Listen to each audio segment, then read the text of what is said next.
You're in the mix. SKM presents Strictly for the Music Podcast. You are now live with the #1 podcast for all upcoming artists worldwide. It's the real deal.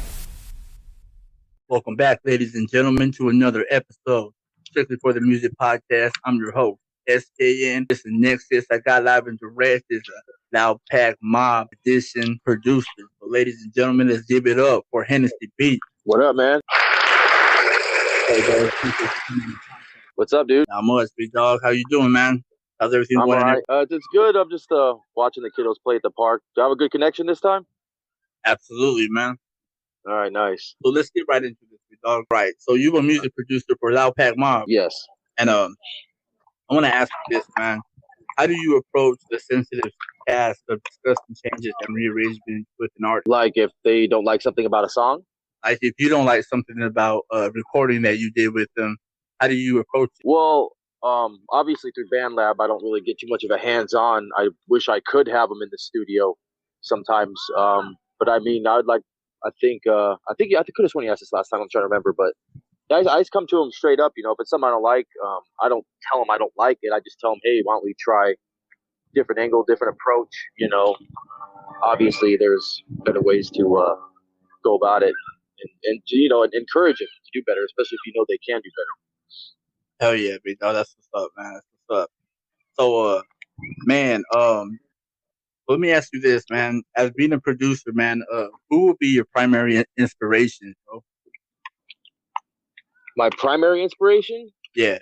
Just like we, you know, I'm sure you heard the term like snap, like to see somebody snap like on a beat, like yeah, like to me that's like I don't think it gets any better than that. Whether it's, you know, anybody famous or not, like if somebody, you know, lost themselves in one of your beats and like, you know, they turned it into something beautiful, I think it doesn't get any better than that.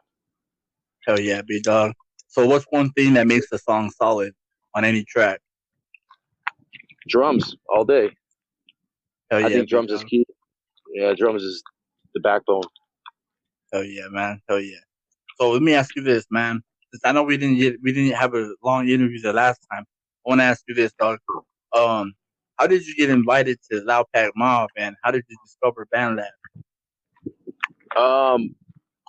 Well, how I discovered BandLab was I was being lazy and I didn't want to teach myself proper etiquette of mastering yet, you know. So I knew there was a lot of tools out there that will, like, you know, one click and it'll master for you to some extent. And I came across BandLab trying to master one of my tracks, and then I downloaded it and I was like, oh wow, this is like a platform. And then I seen that you had a DAW. I was like, oh man, why haven't I heard of this yet, you know? And that was it. I mean, the rest was history. I started, you know, linking up with people and sharing my stuff, and yeah, it's pretty cool. I just found it on accident. And then later on, a few months into it, I want to say, yeah, maybe 3 months into it, 4 months into it, Dabs, sorry, I always say Dubs. Dabs, he hit me up, King Dabs. He's the founder of Loudpack, and he said, hey man, I really like your beats. I'm going to try and get you in my group if that's cool with you. And I was like, all right, cool. Then it wasn't LoudpvckMobb at first. He couldn't get me in LoudpvckMobb. I guess they had a full house. So it started off with No Sleep Gang. I guess that was like a branch off, you know. And I was with No Sleep Gang for a hot minute. Made a lot of great music with them. And I even got my producer tag from them. I didn't have a producer tag for at least 2 years. And I knew I needed one. I was just being picky. And I forgot. I'm trying to remember her name now. Can't believe I forgot it. Yeah, what was her name? But she just made me a bunch of different versions of what I was looking for.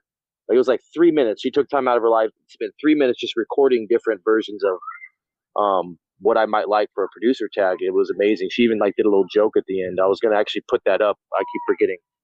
She actually did a Trump impersonation. It was actually pretty funny. That's dope, man. That's dope. Yeah, and that was it. Yeah, after that, shortly after, he finally had a position opening for Loudpack. I took it. That's dope, man. That's dope. So, man, first getting onto the lab, man. What were you going through? Were you overwhelmed with everything that was going on in there? No, honestly, I don't get overwhelmed really with music because it's, you know, to me, it's an escape for everybody. I think everybody has something in common with music. You know, it's their escape. You know, it's how they express themselves. A lot of quiet people like music. Not necessarily. So I think the social people aspect are more of the rappers. They're the more social, outspoken people of the music industry. And I think a lot of producers, they don't want like that fame aspect of it, but they like to share, you know, the whole art form of it. But no, never overwhelmed. I mean, I always looked at it like it's a social thing. You know, try not to, don't be a hater, and you know, inspire people if they're inspired by you, and you know, fill that role. And if you see a peer or somebody who's far more advanced in it, then soak up, get some knowledge from them. You know, be a sponge. You always want to be a student, no matter what. You could be Dre, you're still a student, no matter what. No one masters music. Oh yeah, big dog. Oh yeah. So how old were you when you started doing music, big dog? Like straight up, just full blown, hit the ground running, producing. Probably about 5 years ago. Let's say about 5 years ago, solid. I mean, I was tinkering around with it before that, but I was lost. I didn't know what I was doing. I didn't have the I guess confidence to just put my fucking nose down in the books or the videos and watch it and teach it myself. I was a little more self absorbed when I was younger. But yeah, I just about 5 years ago, I met a good friend. He's still my good friend, but he was a few years into it, and I was inspired by like how great his beats are. And he looked at me, he's like, "I can show you how to do this, man." And now the rest was history. He even hooked me up with he already had a second login for it. I still have it till this day. That's dope. That's dope, man. So man, what was the best advice he has given you so far, man? The best advice he had given me, to keep it simple. He said, don't overthink it, man. There's not much to a structure of a song. You start overthinking it, you start doing dumb shit. You know, you just keep it simple and do what feels right. You know, and that was, I always took that to heart. You know, because that's kind of like, you could take that with anything in life. You can, you know, take that towards anything. Just don't overthink shit, because sometimes, you know I tend to have a bad habit of overthinking scenarios and shit in life. And you're like, I was a waste of fucking brain power and time, you know? So it's like, just, you know, stop and smell the roses, enjoy life, take a moment, don't think too hard on it, and just move on to the next. You make a mistake, and yeah, it all kind of falls hand in hand. That's dope, man. That's dope, man. So is there any producers that you look up to, or you like, you know, you get inspiration by just hearing them produce records? Oh yeah, there's a lot of amazing producers, especially on BandLab, like Maze Matt, he's amazing. MJ, he's amazing. Um, there's a few of them. Wicked Beats is dope too. You know, I like how he's got the whole dark thing going on, and I think it's cool that he's like a double barrel. You know, he can rap and he can do beats. You know, you know me, I'll dabble in rap, but I'm not like too crazy about it. I just have fun if it's something I'm vibing to. But yeah, it's there's a lot of guys to be inspired to. Oh yeah, dog. That just to me to this question right here, big dog. Man, you and Ty Tule just dropped a single, and you're on it, dog.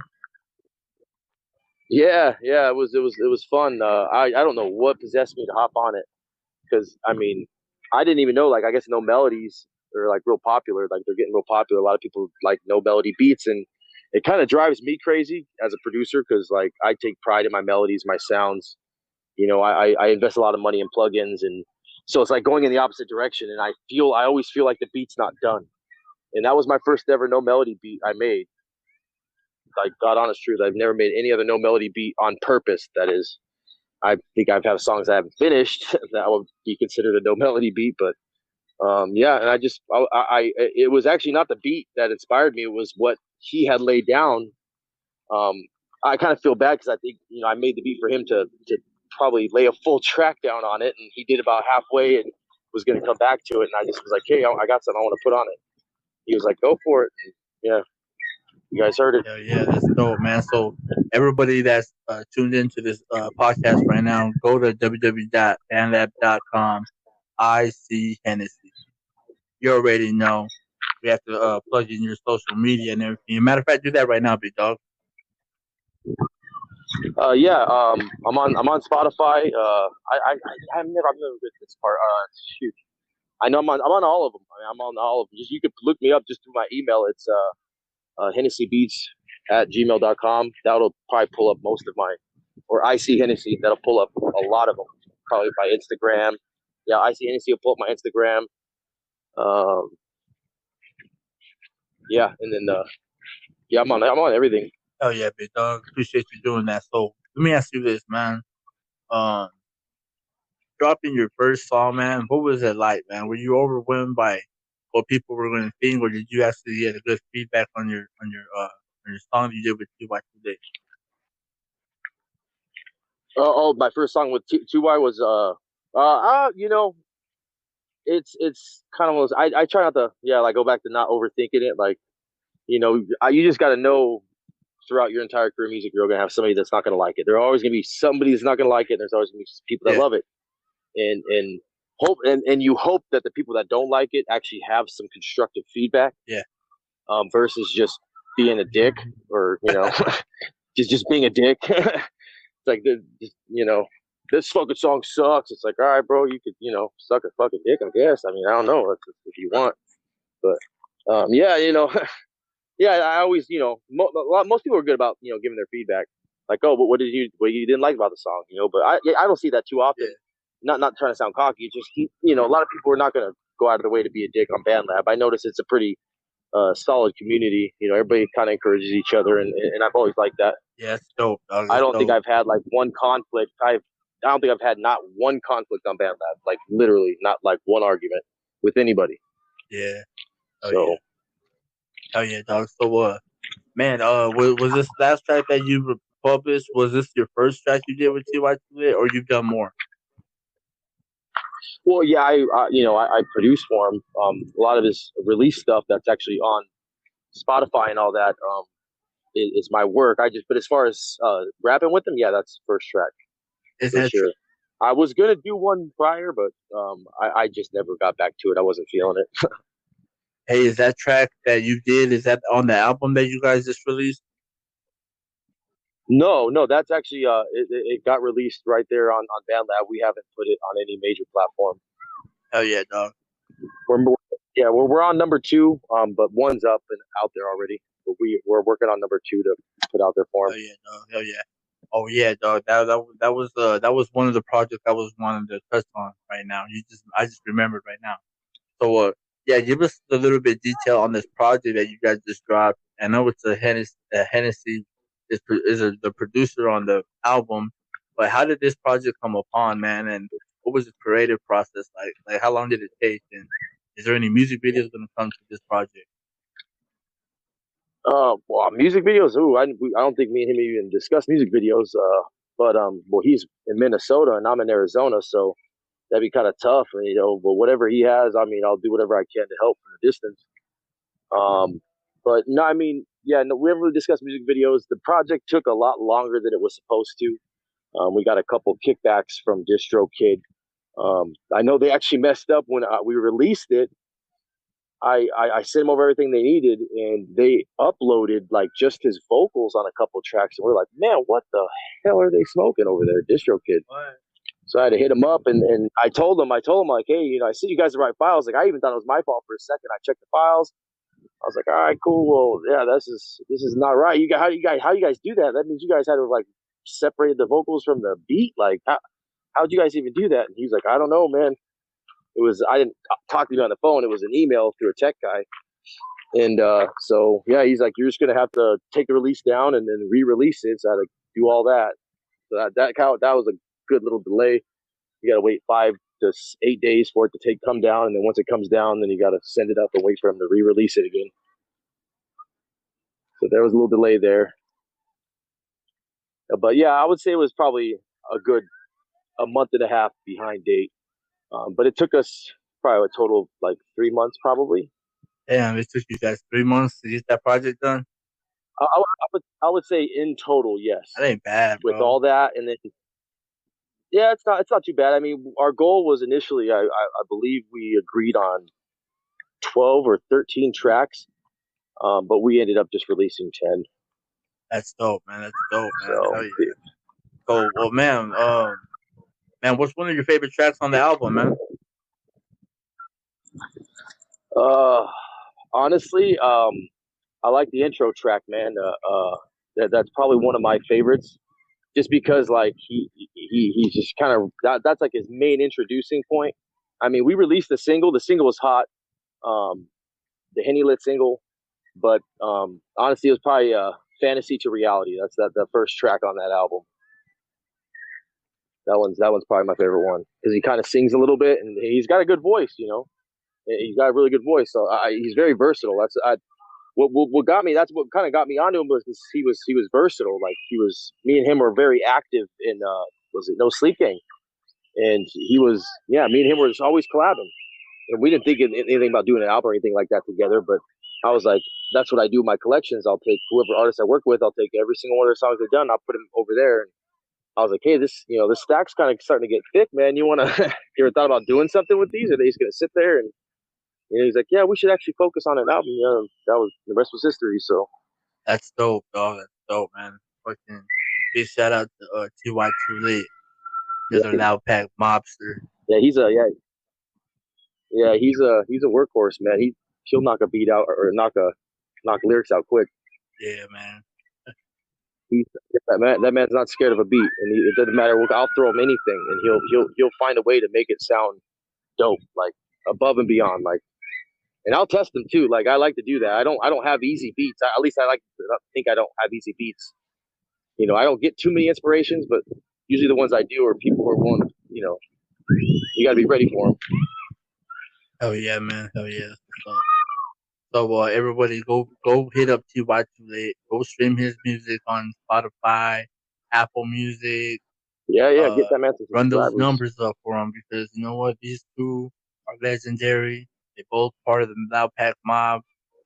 So you gotta show love right back, dog. So let me ask you this, man.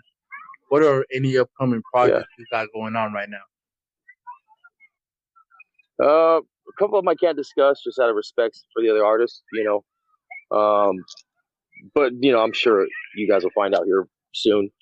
And then, obviously, I think we're right on project number 2 with Ty. Where I'm kind of focused with him. I've been working with the Runner. We don't really have any project ideas, but that's my boy, man. I mean, me and him talk just about every day. He's just a good friend. Period. Like he's a great artist. I don't even have to say that. Everybody knows that, but he's a good friend, and I hope. Because he gets pulled every which direction. He's got a lot of collabs and everything going on with people. So it's tough to kind of get him settled in and to focus on a project. He's a busy man, but one day we'll knock something out. I'd like to get something going with him here pretty quick. So are you saying that we're gonna expect another album, another maybe Hennessey and the Runner? Oh well, yeah, he's done a lot of work together. He's a lot of my tracks. He's released them too, but like a sole focus, like all of my beats on an album, and we have enough for one, that's for sure. But yeah, that'd be completely up to him because he's been at it a whole lot longer than I have, and so he makes his own decisions on that that part. He knows I'm game whenever he's ready. What is one of your favorite songs from the Runner? Oh man, that's it's gonna have to be Not Yet. I sampled an old soul track.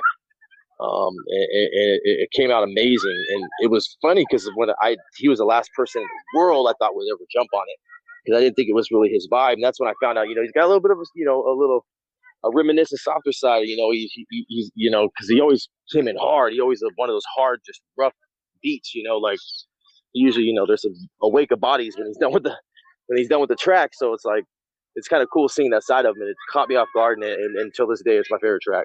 It's called Not Yet. It's actually already released. You guys can check it out on Spotify and Deezer and all that Apple Music. That's what's up. That's what's up, man. So, are you gonna be part of the LoudpvckMobb album? Absolutely. Always. Anytime he needs beats from me or anything from me, I try and get done as much as I can. I was a little delayed last time getting some beats out to him. He had to call me a couple times. Dabs, like, bro, you gonna send me some beats or what? Like, so I try and catch up, because I have a lot of local scene stuff I do too. So I get pulled away from BandLab at times. I can't always focus on them all the time. That's dope, man. Hell yeah, big dog. So, man, so you got any other things coming up, man? Besides, you know what I mean? You're gonna be part of that LPM album. You already dropped an album, man. Like you're a workhorse too, man. You got a lot of probably unreleased tracks that we haven't heard yet. Oh yeah, I have too much, man. I mean, I gotta go through it all. Actually, you just kind of reminded me how unorganized I am right now. But yeah, I know.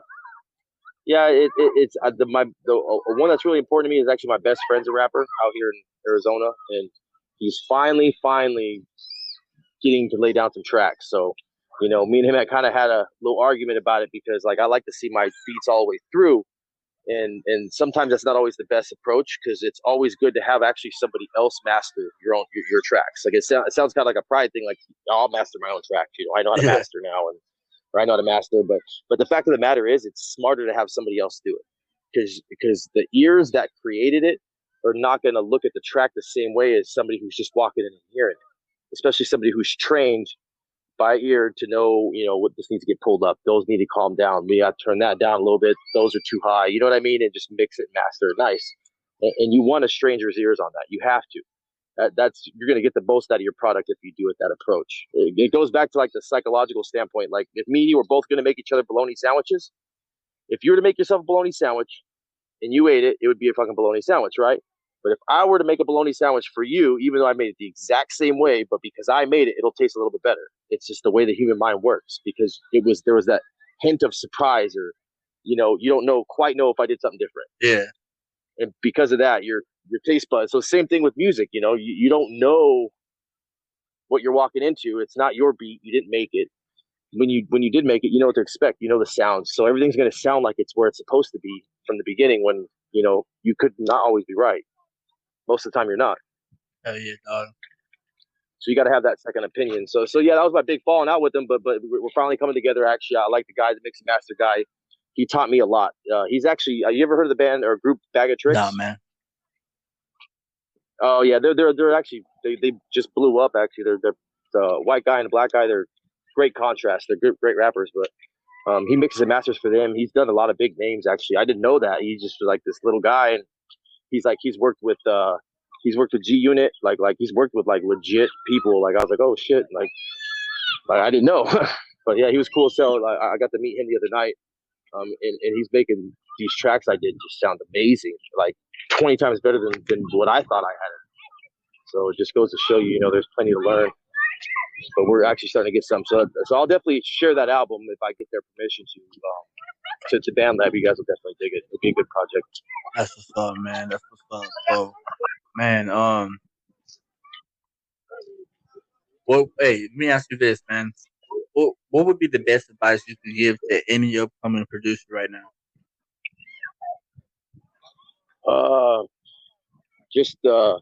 Yeah, stay a student, man. Try all the buttons, like learn everything in the DAW and watch as much YouTube videos as you can, and just stay inspired. Like stay inspired. I think I told you last time, that sample trick always helps. Yeah. You don't want to just keep sampling and doing loops. You have to start doing it yourself. You start memorizing drum patterns and different sounds and plug your drum. I love drums because drums, it's so many different options. You can do so many different things, and like a sample pack, like just put it in, build around it, and then get rid of it because it's going to drive you nuts if you don't.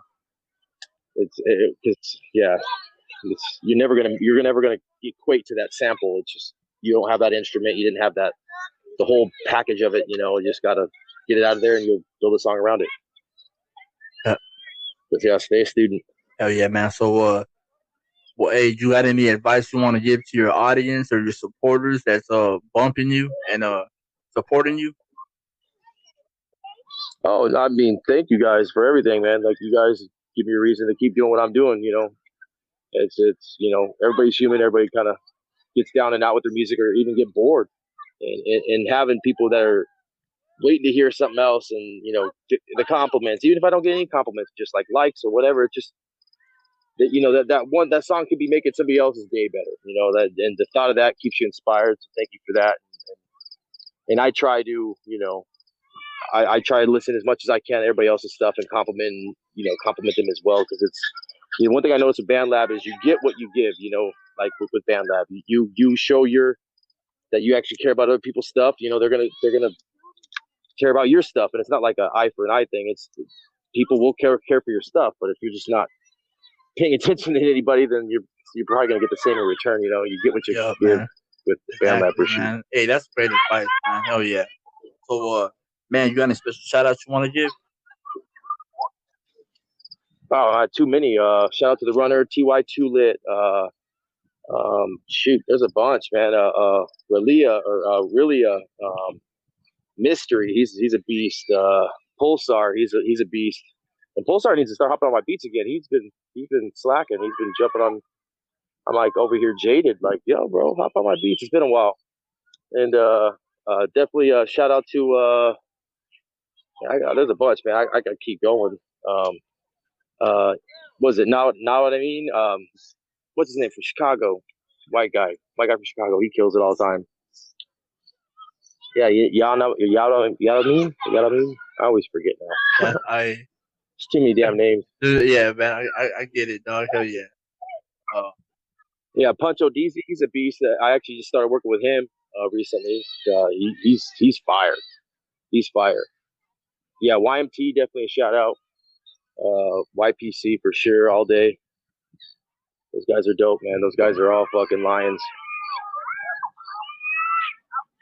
Yep. LoudpvckMobb. Yep. Oh yeah, big dog. There you go, ladies and gentlemen. Hennessey Beat once again dropped another banger, man. Thank you for coming on the podcast. It's a blessing to have you on the platform again, man. I'm glad that I see success from the last time you dropped an album with TY2 Lit. What's the album called again, bro? Hennessey Lit? Yeah, it's Hennessey Lit. Yep. It's kind of like what we just decided to run with. Oh yeah. So yeah, I want to give a big shout out to both of you guys. You guys are killing the game, man. Keep it up. This is strictly for the music podcast, and we're done.